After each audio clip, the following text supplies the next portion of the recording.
Berwisata.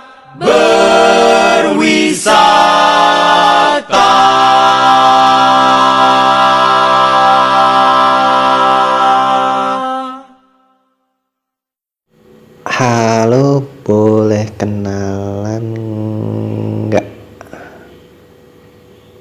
Hapus dulu. Gingnya 1, A-nya 3. Oke, send. Wih, dibalas cepet. Boleh, asik.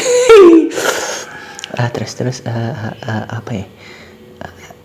Nama kamu ini kan, hobi kamu apa ya? Sen. Hobinya nulis. Cocok nih. Hobi nulis, S-nya 3. Oh, tertarik nih, pasti ini tertarik ini. Tapi lihat dari responnya cepet, so nih pasti ada hati sama gue. Asik. Welcome to Perspektif Perdana. Tadi gue sedang memperagakan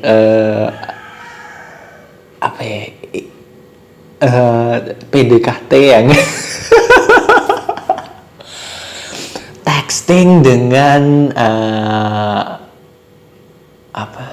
pertimbangan berapa banyak huruf akan mempengaruhi seberapa perasaan dia, dan berapa cepat responnya mempengaruhi berapa penting dia memikirkan lo. Aduh, why ya? Kenapa ya? Gue juga nggak habis pikir apakah dengan gue kalau membawa ranah ini ke bidang lain ya, itu nggak applicable loh, ya nggak? Kayak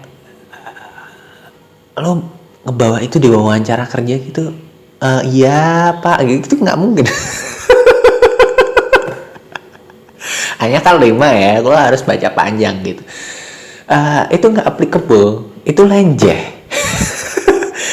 Tapi kenapa ada? Gue tuh nggak tahu ini teori dari mana dan kenapa ada orang yang menulis ini di satu artikel atau apapun itu, dan itu viral, walaupun cuman lewat sekelompok pertemanan gitu, dan itu dijadiin satu hipotesa yang dipakai berulang-ulang, dan teorinya dipakai berulang-ulang untuk PDKT. Gue nggak ngerti what kind of people yang merumuskan. Kita bikin rumus bareng-bareng, tentang apa pak? Tentang relationship yang bagaimana? Nah sekarang ini kan anak muda senangnya PDKT lewat teks ya. Kita akan merumuskan sesuatu tentang PDKT lewat teks. Terus apa ya kira-kira? Ini aja masalah durasi dan masalah panjang huruf. Aduh, gue habis pikir.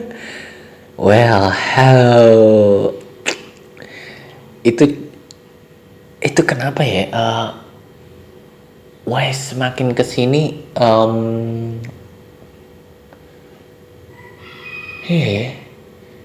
kita semakin kesini semakin orang itu nggak tahan untuk patah hati. Ini kenapa langsung jadi big jump conclusion gini ya? Nggak, maksudnya kayak lo terlalu banyak di otak lo yang lo mesti proses dan mesti lo decide quickly sih. All about an instant result,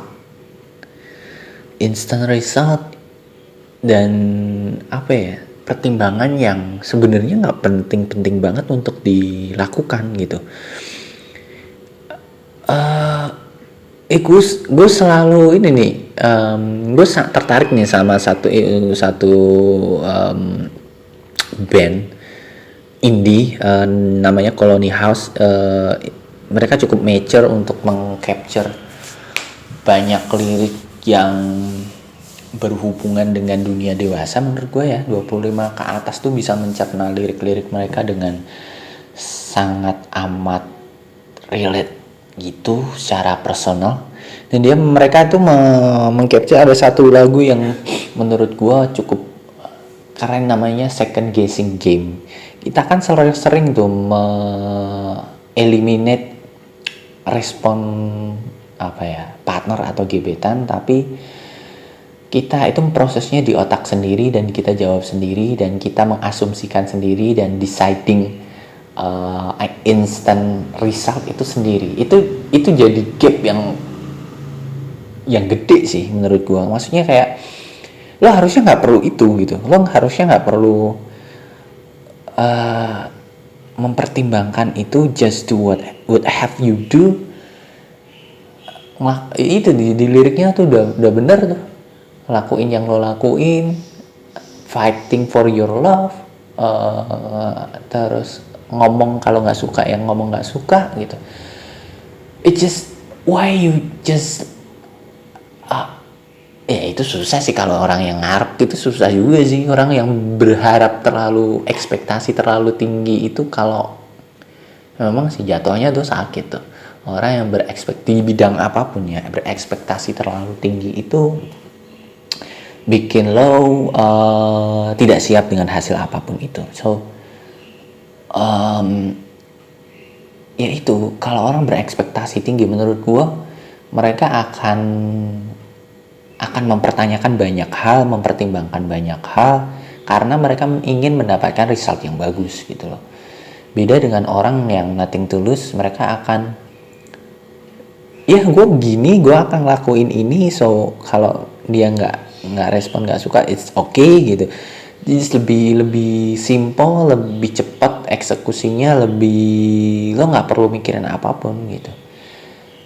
Kalau iya itu susah sih sebenarnya, karena gue nggak tahu nih, relationship tuh mainan setan ya.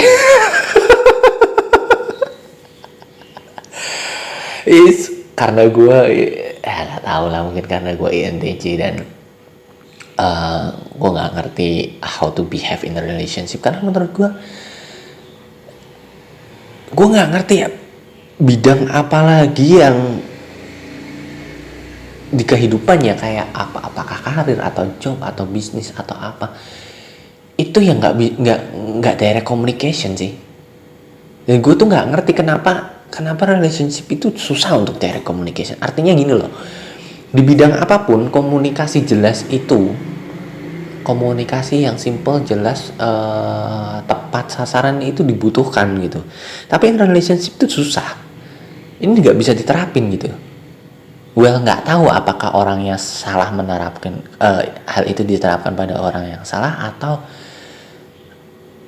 konteksnya memang seperti itu. Relationship harus nggak boleh to the point, harus muter dulu baru menyampaikan maksud. Gue nggak ngerti kenapa. Ya itu sih, kenapa di bidang ini aja yang ribetnya minta ampun.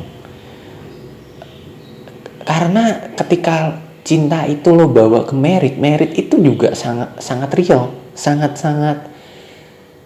tidak bisa cuma ya aku nggak tahu sih perasaan aku, tapi aku tuh mikirin, nggak ada bahasa puitis itu. nggak ada sama sekali. It's plain, it's texted. Lo akad itu pakai surat, lo tanda tangan, lo akad tuh harus bersaksi, di hadapan saksi ada 2 orang. This kuantitatif, plain, simple, ya gitu aja sih, jelas gitu. Nggak ada yang aku tuh nggak tahu perasaan aku tuh nggak bisa memutuskan, atau aku tuh sebenarnya sayang tapi itu aku tuh nggak bisa ngelepasin yang ini. Itu tuh nggak ada gitu. Just decision yang udah matang dan udah selesai gitu. Gue nggak ngerti gitu kenapa itu muter-muter. Itu sih gue nggak ngerti.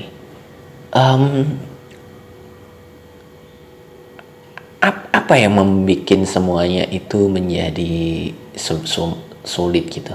Apalagi yang lucu lagi kalau lo PDKT sama cewek-cewek ramah sih. This is how I I can do this, maksudnya kayak gue nggak ngerti pikiran mereka tuh apa gitu. Karena ini nih, kalau ibaratnya kayak kastil kerajaan gitu yang ada paritnya di tengah gitu kan, ada kastil terus di sekelilingnya ada parit. Itu kalau cewek-cewek yang jutek apa segala macam tuh, mereka hanya akan membuka gerbang kalau cowoknya itu yang mereka suka gitu, atau mereka yang pengen gitu. Jadi itu lebih enak gitu ya. Jadi oh ini tolak gue masuk nih, gue dikasih gerbang, oh berarti dia ada rasa nih sama gue gitu. That's it, clear, jelas. Tapi kalau cewek-cewek kan ini susah.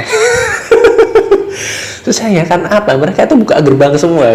Si cewek tuh buka gerbang gitu loh. Si cowok tuh masuk aja deh, masuk. Tanpa mereka tahu sebenarnya mereka itu akan ditaruh di pasar, di pendopo, atau di kamar, atau di kamar kerajaan, atau di mana gitu. Si cewek ini sebagai ratu itu cuma menyapa, hey gimana kabarnya, apa segala macam gitu kan. Terus cowok itu, gue udah ada tanggapan nih sama dia nih, gue udah deket banget nih gitu. Padahal dia di pasar doang. Dia nggak akan dibawa ke kamar juga, nggak akan dibawa ke pendopo, nggak akan dibawa kemanapun. Itu nyapanya di pasar doang. Dan dia cuma di situ aja gitu. Jadi itu akan susah gitu. Mapping kalau ini pertempuran ya, itu mappingnya itu susah gitu. Ini sebenarnya gue di posisi mana ya, dan jeleknya lagi ini ditambah dengan second guessing games, dimana lo akan mengira-ngira bahwa lo sudah sampai di titik itu dan ternyata belum gitu loh. Nah itu tuh kayak kenapa ya orang ngelakuin itu ya? Gue baru ketemu satu bahwa mereka terlalu ngarep lah, terlalu berharap lebih, berekspektasi tinggi. Jadi mereka nggak akan siap dengan jawaban apapun gitu. So mereka akan berhalusinasi dan mencerna di otak mereka sendiri bahwa ya inilah hasilnya, ini pasti ini dong, masa enggak gitu. Ya, kayak gitu sih. Tapi itu justru lebih painful loh kalau menurut gua, karena stranglingnya lebih lama gitu. Maksudnya kayak ya lo berimajinasi terlalu tinggi dan terlalu lama, terus ketika dihadapin realitas yang jedar gitu, ngebrak realitasnya gitu, nggak siap sih lo. Tapi kalau lo ya oke, ini gue main, ini gue nggak tahu gue letaknya di mana, pasar atau di kalau ini gini nggak, yang lo nggak pikirin gitu ya, kayak lebih mudah ya menerima bahwa oh ya ini nggak bisa lah, oke selesai gitu. Itu lebih gampang gitu untuk menerima. Tapi kan kita di atas dunia dengan penuh motivasi dan angan-angan itu sih. Bercita-citalah setinggi langit, maka kamu akan jatuh kalau jatuh di antara bintang-bintang ya gitu sih. Tapi tetap sakit sih, jatuh di antara bintang-bintang tuh nggak ada, jatuh tuh ke bumi. Gravitasi bintang itu sedikit ya, jadi daripada gravitasi bumi untuk narik lo ke darat ke bumi. Jadi ya itulah. Tapi kan orang nggak bisa ya kayak gitu ya. Pokoknya harus dikasih hopes yang tinggi bahwa Anda itu harus bekerja dengan passion, Anda itu harus bermimpi besar gitu kan. Nggak ada yang mimpi aja, mimpi, yang penting lo lakuin apa yang lo suka, ya udah hasilnya yang ditentuin sama yang di atas. Kan nggak ada yang kayak gitu ya. Motivator yang kayak gitu tuh nggak laku soalnya. Motivator yang kayak gini tuh bikin nggak sakit hati sebenarnya sih. Iya kan, yang maksudnya yang ngomong ya lo lakuin lah apa yang lo suka, lo lempar ke market atau lempar ke pasar atau apa. Kalau pasar nggak suka ya lo either lo berubah atau lo akan pertahankan idealisme itu tapi struggle dengan finansial gitu kan. Itu nggak ada yang ngomong belak-belakan dengan jujur bahwa ya lo terlalu berimajinasi terlalu tinggi mas, gini-gini. Itu nggak ada, karena nggak akan laku. Yang dibutuhkan kita itu cuman motivasi yang setinggi-tingginya. Kamu harus bangun pagi mencapai cita-cita kamu harus punya planning 5 tahun ke depan gitu ya. Planning doang sih, nggak ada eksekusinya juga. Aduh, wah, gue selalu berpikir bahwa Ya itulah, ini bidang yang gue nggak, sama sekali gue nggak bisa mencerna dengan pikiran karena sudah terlalu banyak yang eh, ini. Tapi mungkin kalau nggak sakit hati tuh nggak ada ya industri musik, nggak ada industri film, nggak ada industri eh, apa sih, opera, teater, karena ya kalau orang semua kayak gitu ya nggak ada musik yang melo gitu. Nggak ada yang ceritanya musik terus diterima, gagal diterima, ditolak terus sakit hati, tuh nggak ada gitu. Nggak ada yang selingkuh apa diselingkuhin terus apa sakit gitu, nggak.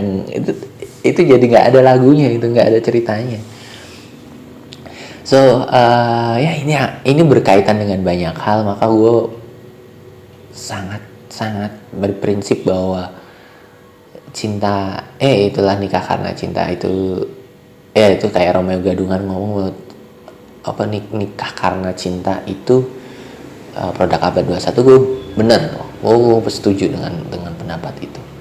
And then ada pendapat lain, gue merasa bahwa evolusi percintaan di Indonesia itu diawali dari novelnya ini. Sorry nih, ini saya harus meminta maaf karena menyinggung. Ini kayak podcast awal minggu nih, harus minta maaf gini-gini ya lah. Nggak sih, gue menilai bahwa perkembangan industrialisasi cinta dan relationship itu mulai ada sekitar ketika Marah Rusli mulai bikin novel Siti Nurbaya sih. Itu mulai ada tuh, mulai gejala-gejala melankolis dan ya gitu-gitu tuh ada tuh. Jadi mulai saat itu jadi banyak band yang bikin lagu apa segala macam. Itu kayaknya titik awalnya itu dari Marah Rusli. Sekarang gini deh. Kenapa Datuk Maringgih itu, pernah mikir nggak sih kenapa Datuk Maringgih itu diibaratkan dengan digambarkan dengan kakek-kakek tua yang serakah, yang banyak uang, ya kan? Yang serakah, yang banyak uang, yang orang tuanya si Siti Nurbaya itu punya utang sama Datuk Maringgih ini. Sedangkan si siapa ya namanya cowok ganteng itu yang disukain sama Siti Nurbaya tuh, anjir gue lupa. Yang sebut aja namanya si A gitu. Sedangkan si yang disukain si Siti Nurbaya itu, cowoknya itu digambarkan dengan tampan, atletis, tapi dari keluarga yang biasa-biasa aja. Dikotomi seperti ini itu kenapa harus ada gitu? Kalau kita dibalik misalnya kayak Datuk Maringgih yang dimeranin Nicholas Saputra misalnya, terus kemudian si siapa namanya, si yang disukain sama Siti Nurbaya itu diperanin sama aktor yang jelek gitu misalnya, siapalah. Kira-kira si Siti Nurbaya milih siapa ya? Lo pernah mikir gitu gak? Kira-kira nih Siti Nurbaya tetap milih Datuk Maringgih atau si ini gitu. Karena ada dikotomi yang jomplang banget gitu. Ini kaya tapi jelek gini nih, satu ganteng atletis tapi nggak ada apa-apa, terus kamu akan perjuangkan ya lebih baik cinta murni yang enggak bukan cinta murni, man, yang ganteng. Aduh, iya kan, kayak anjir nih gue kalau komen gini ini nggak ya, nggak kayak harus lebih halus nih ngomongnya. Kayak misalnya kayak si siapa tuh yang kemarin tuh, yang siapa ya yang di hacking atau siapa yang di sosial media, antara cinta dan logika apa segala macam, yang akhirnya di satu orang ini memutuskan untuk menikah dengan anaknya Amin Rais atau cicinya Amin Rais ya itulah.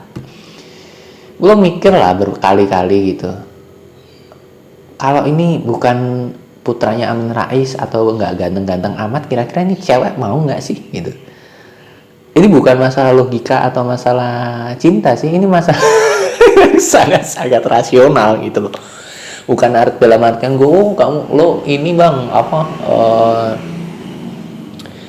apa namanya, lo nggak ini apa ini itu masalah cinta dan masalah ini, enggak serius lah, enggak. Gue pengen melihat dari sudut pandang lain. Kira-kira kalau ini bukan Amin Rais dan bukan apa nama cowok ganteng dan bukan orang kaya lagi, kira-kira ceweknya gimana gitu? Si cowoknya punya quality as an husbandable lah, suami able lah, tapi nggak gitu-gitu banget gitu. So gimana gitu? Gue tuh mikir bahwa ya itu maksudnya kayak cinta itu jadi sebuah produk yang komoditi yang harus dilestarikan. Valentine tuh harus ada, karena kalau nggak ada Valentine, make up nggak laku, bunga nggak laku, coklat nggak laku, industri baju pink nggak laku. Jadi ini harus tetap ada, harus dilestarikan. Cinta itu harus jadi komoditi paling utama untuk jualan sebuah industri. Tapi ini nggak akan pernah dibahas karena orang akan sangat, ya gue kan ini, gue kan itu, karena udah di ini kalau skema peperangan ya, strategi militer. Ini itu adalah strategi paling efektif yang pernah gue kenal dalam sejarah, anjir. Gue kayak ini ya, enggak, maksudnya karena pertama dia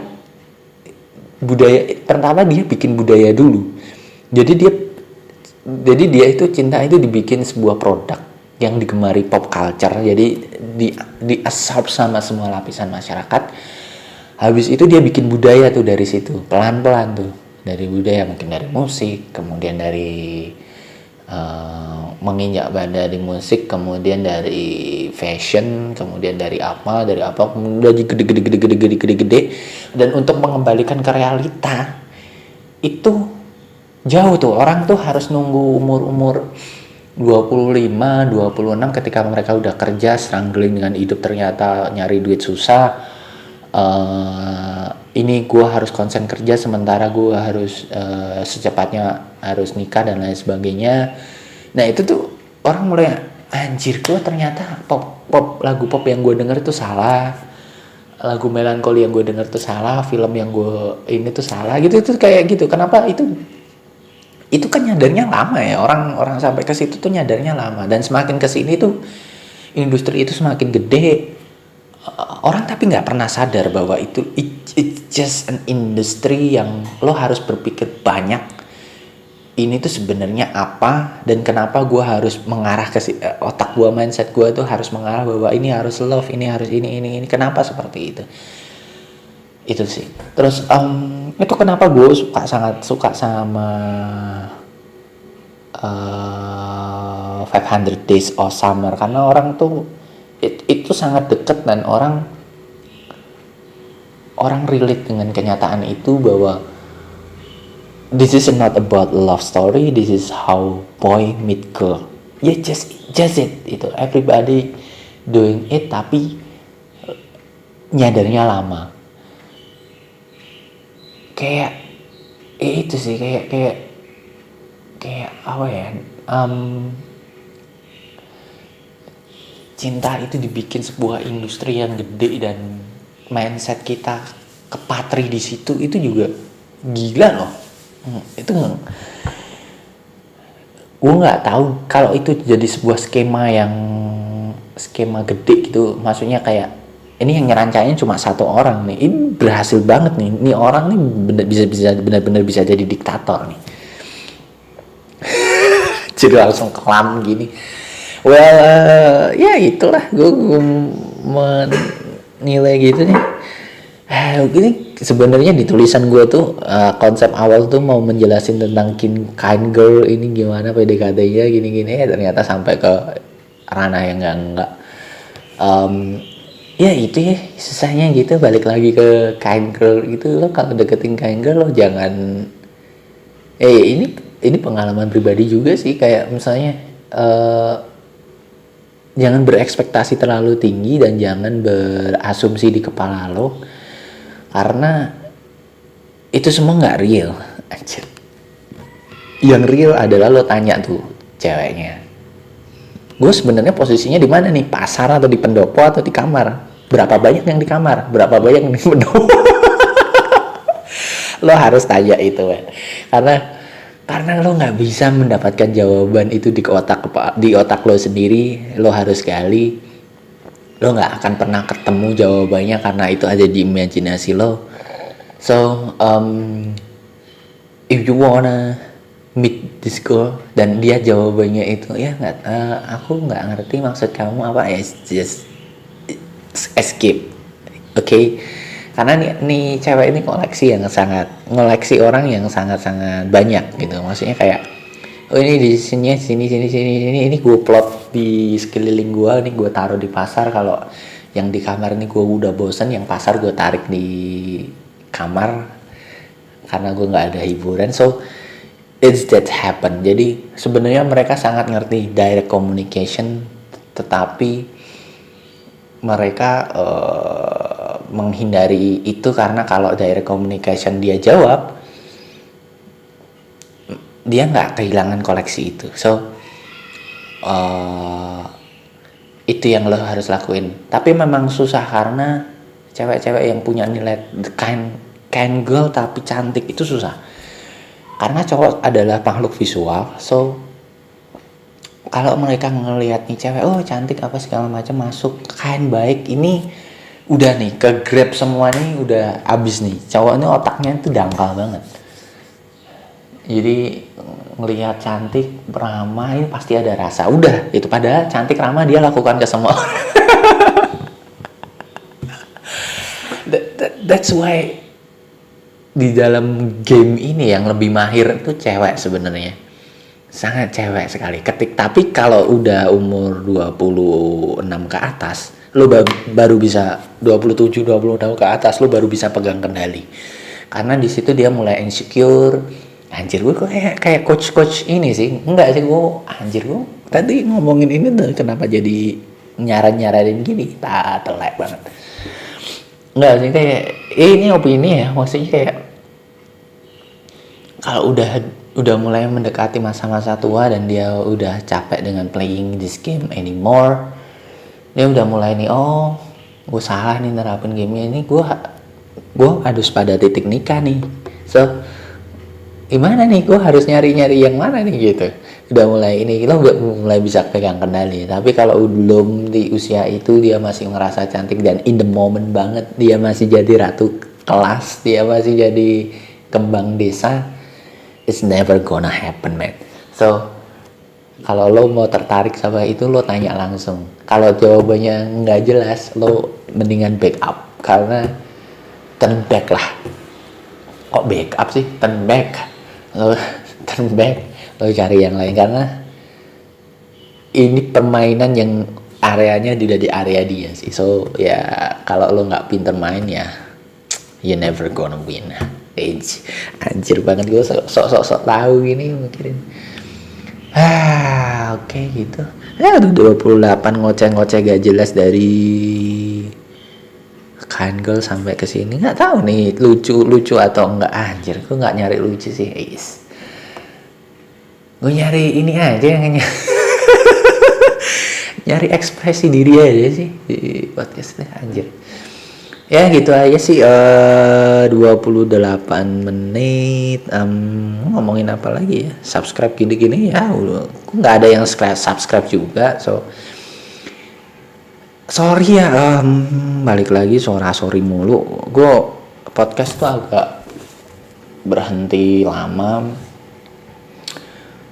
kind of. Gue nggak ngerti karena ini mengapa gue nggak pernah bisa nyaingin Thomas Alva Edison untuk nemuin lampu sih, karena ternyata dedikasi gue untuk sesuatu yang gue suka sendiri aja